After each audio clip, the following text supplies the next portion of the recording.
Friends, welcome to Amirtha's diary. இன்றைக்கி நம்ம சூப்பரான மட்டன் வறுவல் எப்படி பண்ணுறது அப்படின்னு தான் பார்க்க போகிறோம். அதுவும் என்ன ஸ்பெஷல் அப்படின்னு பார்த்தீங்கன்னா, இதோட டேஸ்ட் பார்த்தீங்கன்னா நம்ம கல்யாண வீட்டில் சாப்பிட்ற மாதிரியே ரொம்பவே சூப்பராக இருக்கும். இன்றைக்கி இந்த ரெசிபியை தான் எப்படி பண்ணுறது அப்படின்னு பார்க்க போகிறோம். இப்போ வாங்க வீடியோக்குள்ளே போகலாம். ஃபஸ்ட்டு பார்த்தீங்கன்னா ஒரு பேனில் மட்டனை நல்லா வாஷ் பண்ணி சேர்த்துக்கோங்க. நான் வந்துட்டு இன்றைக்கி தனி கறி 300 கிராம் எடுத்திருக்கேன். நீங்கள் வந்துட்டு எலும்பு கறியாக சேர்க்குறதுனாலும் சேர்த்துக்கலாம். மட்டன் சேர்த்ததுக்கு அப்புறமா 1 டீஸ்பூன் மஞ்சள் தூள், ஒரு பாதி பெரிய வெங்காயத்தை சின்ன சின்னதாக கட் பண்ணி சேர்த்துக்கோங்க. அடுத்தது ஒரு சின்ன தக்காளியை சின்ன சின்னதாக கட் பண்ணி சேர்த்துக்கோங்க. ஒரு பச்சை மிளகாய், 2 பிரியாணி இலை, 2 ஏலக்காய், 4 கிராம்பு, பட்டை இருந்தால் கூட பட்டையும் சேர்த்துக்கோங்க. சேர்த்துட்டு கறி வேகிற அளவுக்கு தண்ணி வந்துட்டு ஆட் பண்ணிக்கோங்க. அடுத்தது பார்த்தீங்கன்னா ஒரு கொத்து கருவேப்பிலை சேர்த்துக்கோங்க. சேர்த்துட்டு தேவையான அளவுக்கு உப்பு சேர்த்துக்கோங்க. சேர்த்துட்டு நல்லா மிக்ஸ் பண்ணி விட்டுருங்க. இப்போ கேஸை ஆன் பண்ணிவிட்டு ஒரு 30 நிமிஷத்துக்கு நல்லா வேக வச்சு எடுத்துக்கோங்க. சாதாரணமாக பேனில் வச்சிங்கன்னா வேக வைக்கிறதுக்கு 30லேருந்து 45 நிமிஷம் ஆகும். குக்கரில் வச்சிங்கன்னா 4 விசில் வச்சிங்க அப்படின்னாலே கறி வந்துட்டு நல்லாவே வெந்துடும்.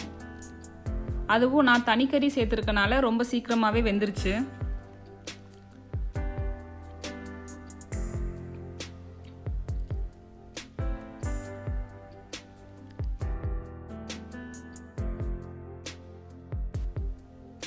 இப்போ பார்த்தீங்கன்னா கறி நல்லாவே வெந்துருச்சு. தண்ணி வந்துட்டு சுத்தமாக ட்ரை ஆகிடக்கூடாது. கொஞ்சம் வந்துட்டு கறியும் தண்ணியுமா இருக்கணும். இப்போ அடுத்தது பார்த்தீங்கன்னா நம்ம மசாலா ரெடி பண்ணிக்கலாம். 1 டேபிள் ஸ்பூன் சோம்பு, 1 டேபிள் ஸ்பூன் மல்லி, 2 காஞ்ச மிளகாய், ஒரு கொத்து கருவேப்பிலை சேர்த்துக்கோங்க. சேர்த்துட்டு மிதமான சூட்டில் நல்லா வறுத்து எடுத்துக்கோங்க. எல்லாமே பார்த்தீங்கன்னா நல்லா பொரிஞ்சு வரணும். அந்த பதத்துக்கு வறுத்து எடுத்துக்கோங்க. எதுவுமே கறியிடக்கூடாது. மிதமான சூட்லேயே வதக்கி எடுத்துக்கோங்க. இப்போ பார்த்தீங்கன்னா நல்லாவே வதங்கிருச்சு. இப்போ அதை தனியாக ஒரு மிக்சர் ஜாரில் நல்லா ஸ்மூத்தாக வந்துட்டு அரைச்சி எடுத்துக்கோங்க. அடுத்தது ஒரு பேனில் 3 டேபிள் ஸ்பூன் எண்ணெய், 1 டேபிள் ஸ்பூன் நெய் சேர்த்துக்கோங்க. நெய் நல்லா உருகுனதுக்கு அப்புறமா கொஞ்சமாக சோம்பு சேர்த்துக்கோங்க. அடுத்தது கொஞ்சமாக கடுகுளுந்தம் பருப்பு. அடுத்தது பார்த்தீங்கன்னா ஒரு 10லேருந்து 15 பல் சின்ன வெங்காயத்தை சேர்த்துக்கோங்க. சின்ன வெங்காயம் சேர்க்கறதுனால உங்களுக்கு வறுவல் வந்துட்டு இன்னுமே டேஸ்ட் கொஞ்சம் கூடுதலாகவே இருக்கும். வெங்காயம் நல்லா வதங்கினதுக்கு அப்புறமா இஞ்சி பூண்டை நான் கொஞ்சமாக தட்டி சேர்த்துருக்கேன். நீங்கள் வந்துட்டு இஞ்சி பூண்டு பேஸ்ட் சேர்க்கறதுனால சேர்த்துக்கலாம். அடுத்தது ஒரு கொத்து கருவேப்பிலை சேர்த்துட்டு நல்லா வதக்கி விட்டுருங்க. அந்த இஞ்சி பூண்டோட பச்சை வாசனையெல்லாம் போகிற அளவுக்கு நல்லா வதக்கி எடுத்துக்கோங்க. அடுத்தது ஒரு 5லேருந்து 10 முந்திரி பருப்பு சேர்த்துக்கோங்க. இது வந்துட்டு ஆப்ஷனல் தான். உங்களுக்கு தேவையில்லை அப்படின்னா நீங்கள் சேர்த்துக்க வேண்டாம். சேர்த்துட்டு ஒரு 10 செகண்ட்க்கு நல்லா வதக்கி விட்டுருங்க. இப்போ அடுத்தது பார்த்தீங்கன்னா 1 டீஸ்பூன் மஞ்சள் தூள், 1 டீஸ்பூன் தனி மிளகாய் தூள், 1 டேபிள் ஸ்பூன் குழம்பு மிளகாய் தூள் சேர்த்துக்கோங்க. காரம் உங்களுக்கு அதிகமாக வேணும் அப்படின்னா இன்னும் கொஞ்சம் மசாலா சேர்த்துக்கோங்க.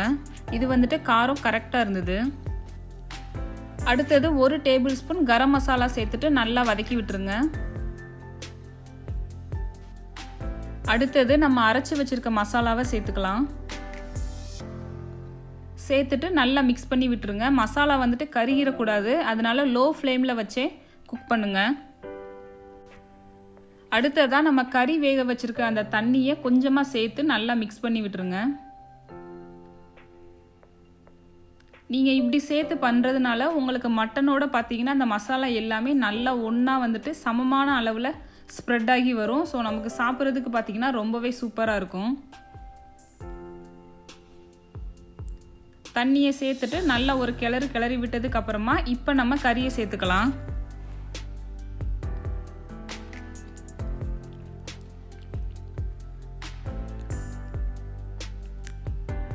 கறியை சேர்த்துட்டு மசாலா எல்லாமே நல்லா கறியில் மிக்ஸ் ஆகுற அளவுக்கு நல்லா பெரட்டி விட்டுருங்க.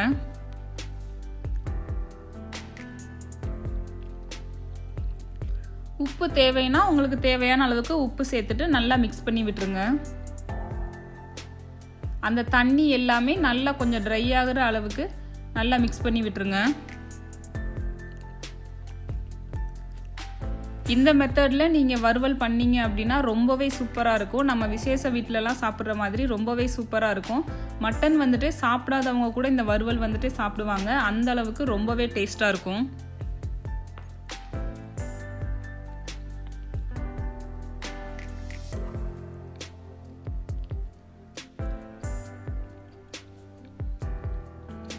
இப்போ பாருங்கள், தண்ணி எல்லாமே ஓரளவுக்கு நல்லா ட்ரை ஆயிடுச்சு. மசாலாவும் மட்டனும் நல்லா ஒன்றோட ஒன்று மிக்ஸ் ஆயிடுச்சு. இன்னும் வந்துட்டு கொஞ்சம் நல்லா சுருள்ற வரைக்கும் வதக்குனீங்க அப்படின்னா தான் நமக்கு அந்த வறுவல் சாப்பிட்றதுக்கு ரொம்பவே சூப்பராக இருக்கும். அதனால மட்டன் நல்லா சுருள வர அளவுக்கு வதக்கி எடுத்துக்கோங்க.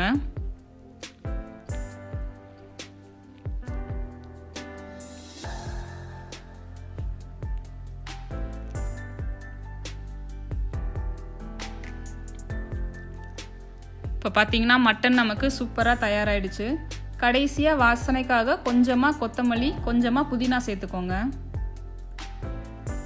அவ்வளோதாங்க, நம்மளோட சூப்பரான மட்டன் வறுவல் தயாராகிடுச்சு. நீங்களும் கண்டிப்பாக உங்கள் வீட்டில் ட்ரை பண்ணி பாருங்கள். இது செய்கிறதுக்கு பார்த்தீங்கன்னா ஒரு மணி நேரம் ஆகும். ஆனால் டேஸ்ட் வந்துட்டு ரொம்பவே சூப்பராக இருக்கும். கண்டிப்பாக உங்கள் வீட்டில் ட்ரை பண்ணி பாருங்கள்.